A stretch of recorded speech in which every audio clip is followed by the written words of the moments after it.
بسم اللہ الرحمن الرحیم۔ السلام علیکم، welcome to my YouTube channel.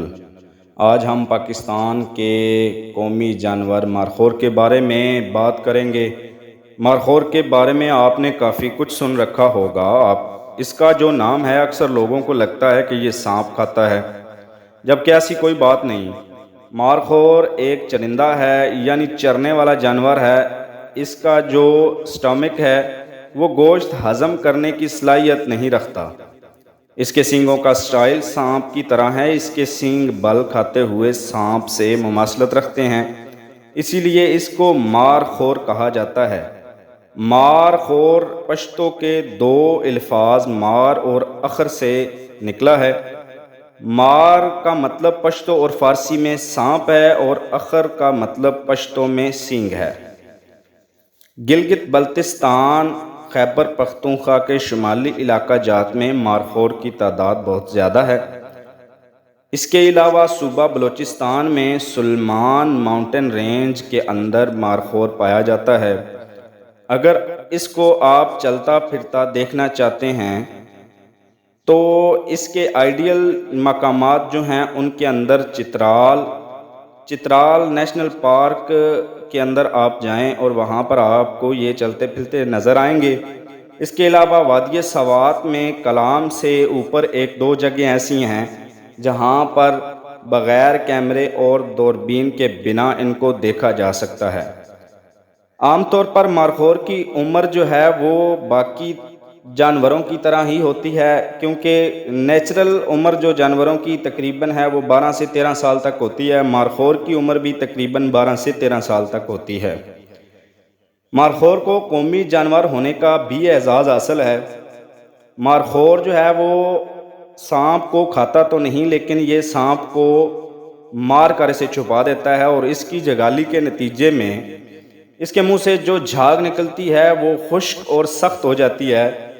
لوگ اس جھاگ کو ڈھونڈتے ہیں اور سانپ کے کاٹنے میں علاج کے طور پر استعمال کرتے ہیں۔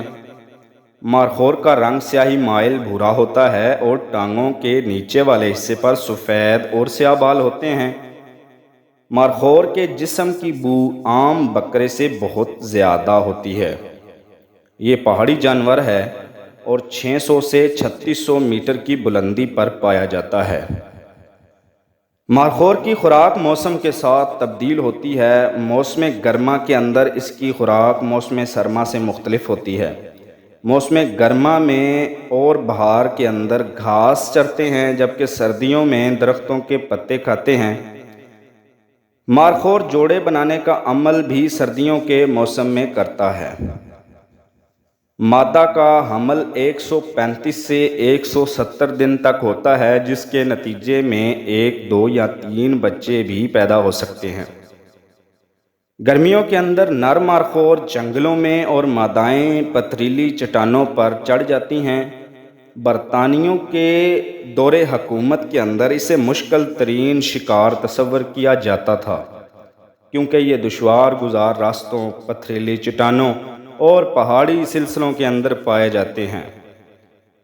افغانستان میں ان کا شکار غیر قانونی ہے، اور افغانستان کے اندر اس کے شکار پر پابندی ہے۔ مارخور کے سینگوں کو مختلف دیسی ادویات کے لیے بھی استعمال کیا جاتا ہے۔ بین الاقوامی اتحاد برائے تحفظ قدرت کے مطابق انہیں ایسے جانوروں کی صف میں شامل کیا جاتا ہے جن کا وجود خطرے میں ہے۔ اگر ان کی حفاظت کے لیے مثبت اقدامات نہ کیے گئے تو قریب میں یہ نسل نایاب ہو سکتی ہے۔ کھلے جنگل میں آج ان کی تعداد تقریباً 2000 سے 4000 تک رہ چکی ہے۔ اگر ہم اپنے اس قیمتی اثاثے اور اپنے قومی جانور کی حفاظت کے لیے کوئی اقدامات نہیں کریں گے تو بہت جلد ہی ہم اس نایاب نسل کو کھو بیٹھیں گے۔ اگر آپ کو یہ ویڈیو اچھی لگی تو اس کو لائک اور شیئر ضرور کیجیے گا، اور میرے چینل کو سبسکرائب کیجیے گا۔ شکریہ۔